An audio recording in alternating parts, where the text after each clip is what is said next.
And here they come! Hello there. There's an exciting opportunity coming up to watch the American Visionary Art Museum's Baltimore Kinetic Sculpture race without traveling to Baltimore. That contraption just rolled by is our 2019 entry. First year we entered, first year we finished all the challenges. For over 20 years, the American Visionary Art Museum has put on the Baltimore Kinetic Sculpture race. That's where human-powered amphibious, all-terrain vehicles fly through the city of Baltimore in the name of art, inspiration, and kinetic glory. Just for fun, some shots of our 2009 entry tooling through the streets and coming up out of the water. The old Nova Labsmobile. We gotta work on the theming, but we made it through the race.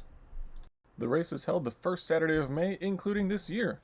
New this year, we're going to be running at 1/12 scale, but more importantly, it'll be live streamed so that everyone can watch. Glamour shots of our entry this year, Wrecking Bear. The music box on back will play the song Wrecking Ball while the AVAM staff pulls it around. Oh, it's one of these things. Look, I got an option